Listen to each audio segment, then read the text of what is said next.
presenta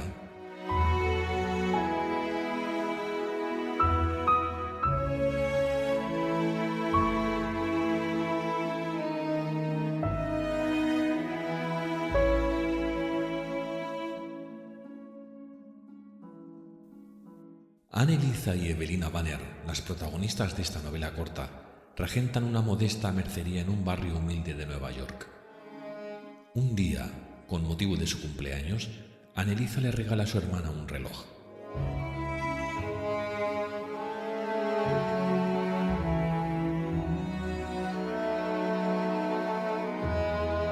Este objeto será el causante de que los cimientos sobre los que se asientan sus vidas empiecen a tambalearse.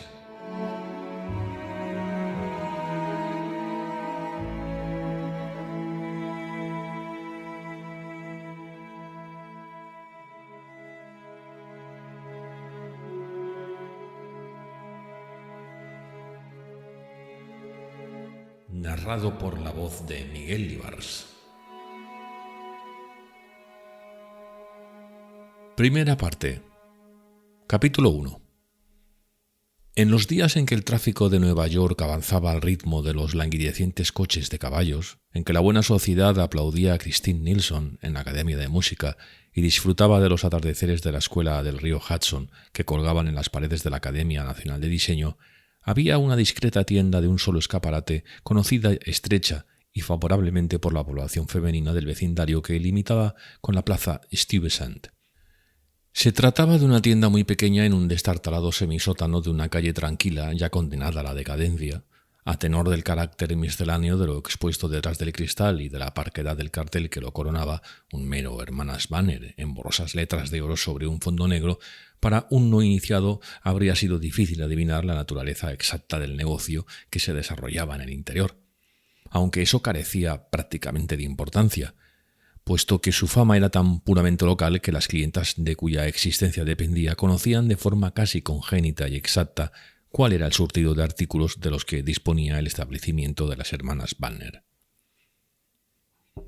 La casa cuyo semisótano ocupaban las hermanas era un edificio de viviendas particulares con una fachada de ladrillo, contraventanas verdes de goznes sueltos y el cartel de una modista en la ventana inmediatamente superior a la tienda.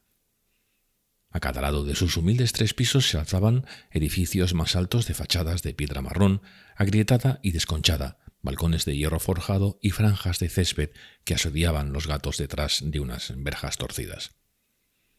Esas otras edificaciones también habían sido domicilios particulares, pero ahora una casa de comidas barata ocupaba el semisótano de una de ellas, y la otra se anunciaba, por encima de la tupida glicina que atenazaba el balcón central, como el Hotel Familiar Mendoza. Resultaba evidente, al ver la acumulación crónica de basura en la entrada y la superficie desvaída de las ventanas sin cortinas, que las familias que frecuentaban el Hotel Mendoza no eran de gustos muy exigentes, aunque no cabe duda de que demostraban toda la puntillosidad que el dinero les permitía, mucha más de la que el dueño pensaba que tenían derecho a expresar. Esos 3 edificios representaban de forma bastante precisa el carácter general de la calle, que, a medida que avanzaba al este, se iba alejando de lo destartalado y se aproximaba a la miseria. En ella iban apareciendo con frecuencia cada vez mayor unos letreros muy visibles y puertas de vaivén que se cerraban o se abrían silenciosamente al ser empujadas por hombres de nariz roja y por chiquillas pálidas con jarras agrietadas. El centro de la calzada estaba lleno de depresiones irregulares, muy adecuadas para contener los amplios remolinos de polvo, paja y papeles arrugados que el viento arrastraba por toda esa calle triste y descuidada. Al final del día, si habían pasado muchos transuentes, el pavimento agrietado componía un mosaico de octavillas de 1000 colores, tapas de latas de tomate, zapatos viejos, colillas y cáscaras de plátano, amalgamados en una capa de barro o cubiertas por un velo de polvo, según dictasen las condiciones climatológicas. El único refugio que se vislumbraba al contemplar ese basural deprimente era la imagen del escaparate de las hermanas Banner. Los cristales siempre estaban muy limpios y, pese a que el muestrario de flores artificiales, las tiras de franela festoneada, las hormas de alambre para sombreros y los tarros de conservas caseras presentaban la indefinible tonalidad gris de los objetos preservados durante mucho tiempo en la vitrina de un museo, por el escaparate se atisbaban, al fondo, unos mostradores ordenados y unas paredes encaladas que suponían un agradable contraste al lado de la suciedad adyacente. Las hermanas Banner estaban orgullosas de lo cuidada que estaba su tienda y se sentían satisfechas con su modesta prosperidad. El establecimiento no era tal y como lo habían imaginado y, pese a que no constituía sino una imagen reducida de sus primeras ambiciones, les permitía pagar el alquiler, ganarse la vida y no contraer deudas. Sus esperanzas no habían volado más alto desde hacía mucho tiempo. Sin embargo, de vez en cuando, en medio de las horas más grises, aparecía un instante carente de la luminosidad necesaria para ser denominado brillante, pero que sí presentaba ese matiz argénteo, propio del ocaso, con el que a veces concluye un día de tormenta.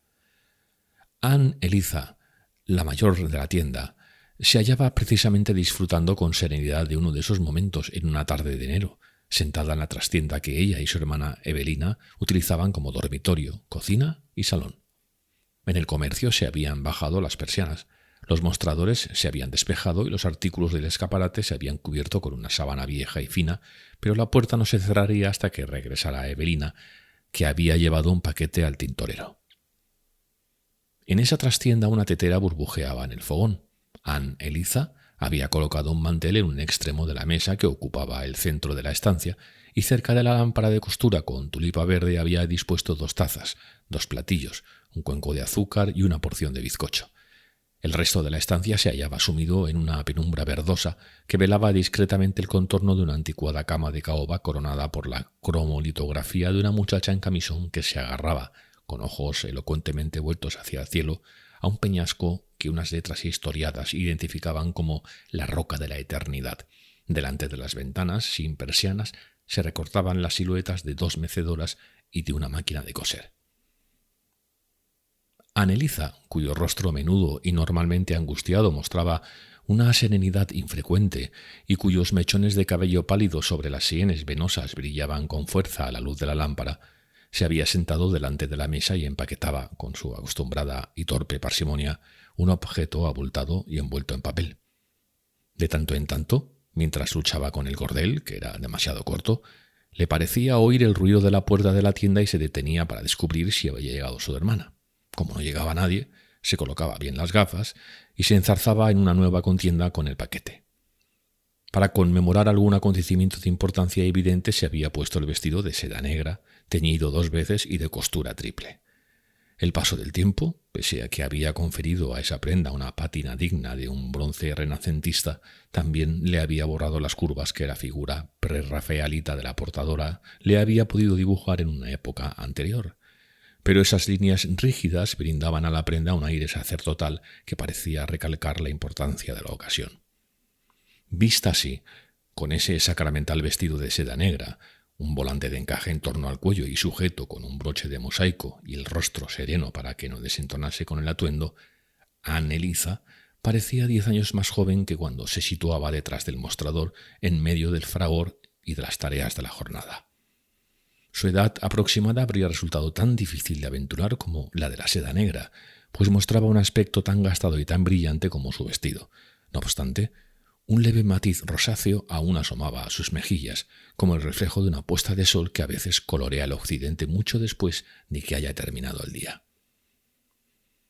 Cuando quedó satisfecha con el envoltorio del paquete, lo colocó con precisión furtiva al lado del plato de su hermana y se sentó, con un gesto de indiferencia evidentemente fingida, en una de las mecedoras que había cerca de la ventana.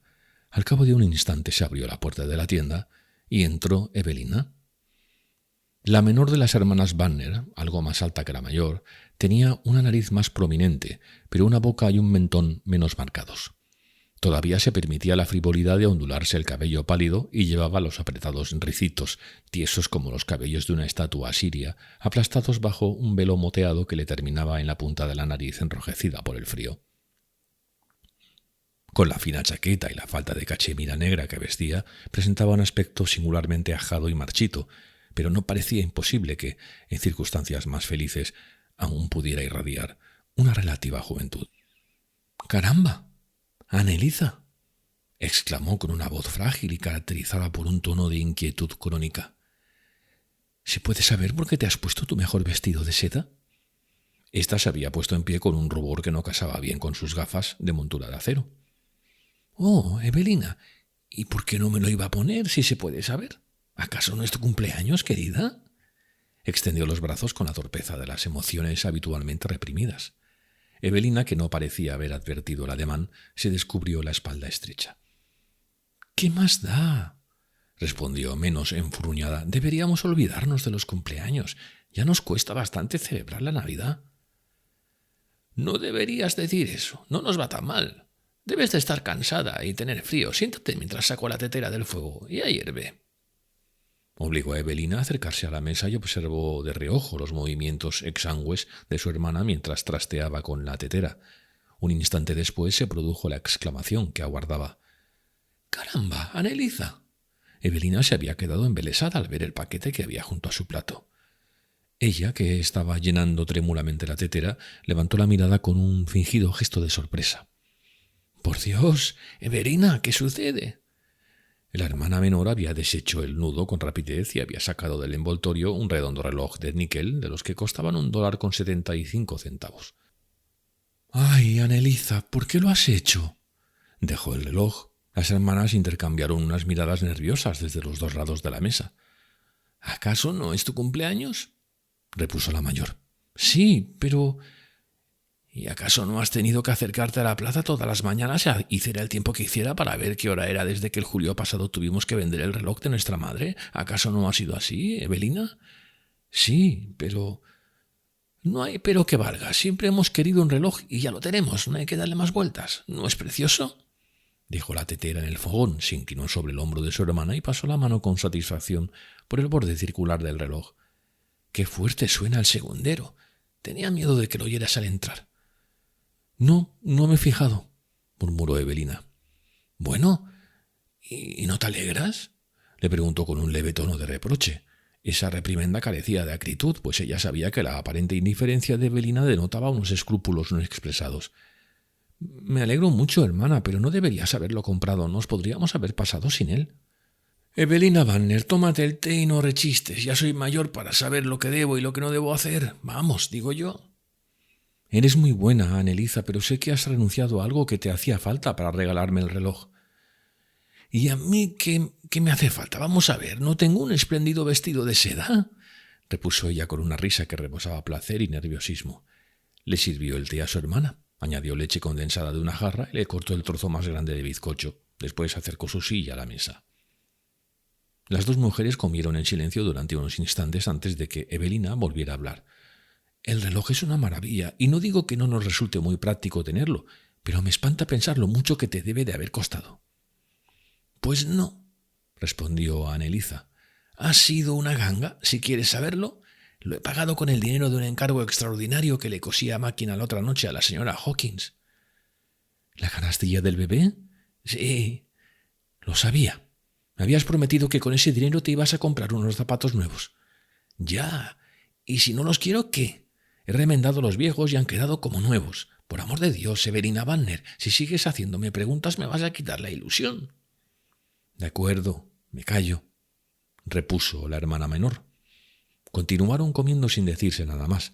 Evelina atendió al ruego de su hermana de que terminase el bizcocho y se sirvió una segunda taza de té, en la que disolvió el último tarrón de azúcar. Entre ellas, en la mesa, el reloj no dejaba de emitir su simpático tic-tac.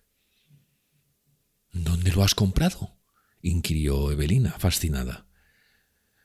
«¿Dónde lo voy a haber comprado? Por aquí cerca, cruzando la plaza, en la tiendecita más extraña que he visto en la vida. Lo vi en el escaparate al pasar. Entré inmediatamente y pregunté el precio. El encargado me atendió con mucha amabilidad. Un hombre simpaticísimo. Creo que es alemán. Le dije que no podía pagar mucho y él respondió que también sabía lo que era pasar apuros. Se llama Rami, Hermann Rami. Lo vi en el letrero que había encima de la puerta. Me contó que antes trabajaba en Tiffany's, que estuvo años allí en el departamento de relojes, pero que hace 3 años se enfermó, sufrió unas fiebres benignas y perdió el empleo. Cuando se recuperó, ya habían buscado a otra persona y no lo readmitieron, y por eso abrió la tiendecita. Me ha parecido muy avispado y hablaba como si hubiera estudiado, aunque tiene cara de enfermo». Evelina escuchaba con suma atención. En las vidas recluidas de las dos hermanas un episodio tal revestía una gran importancia. «¿Y ¿Cómo has dicho que se llamaba?, preguntó cuando Anneliese dejó de hablar. Hermann Rami. ¿Cuántos años tiene? Pues tiene un aspecto tan desmejorado que no lo sé exactamente, pero no creo que haya rebasado en mucho la cuarentena. Para entonces ya no quedaba nada en los platos, la tetera estaba vacía, las dos hermanas se levantaron de la mesa. Anneliese se puso un delantal encima del vestido de seda negro y recogió con cuidado los restos de la comida. Después, tras lavar las tazas y los platos y guardarlos en un aparador, acercó la mecedora a la lámpara y se sentó para empezar a zurcir. Evelina, entretanto, había estado deambulando por la estancia para ver dónde colocaba el reloj. En la pared, al lado de la joven y devota dama en paños menores, había una estantería de palisandro con un carado ornamental y, después de mucho sopesar las opciones, las hermanas decidieron destronar un jarrón de porcelana roto que albergaba unos tallos secos y que llevaba mucho tiempo ocupando el estante superior, y situar allí el reloj. El jarrón, después de posteriores deliberaciones, fue relegado a una mesita cubierta por un tapete de encaje de color azul y blanco, en la que se hallaban una Biblia, un devocionario y un ejemplar ilustrado de los poemas de Longfellow, que su padre les había regalado por sus méritos escolares. Una vez efectuado el cambio y estudiado el efecto desde todos los ángulos de la estancia, Evelina colocó lánguidamente la máquina de calar en la mesa y comenzó la monótona tarea de perforar un montón de volantes de seda negra. Las cintas de tela fueron cayendo lentamente al suelo, a sus pies, y el reloj, desde su altura insuperable, marcaba el tiempo al compás del chasquido desalentador del instrumento que ella manejaba.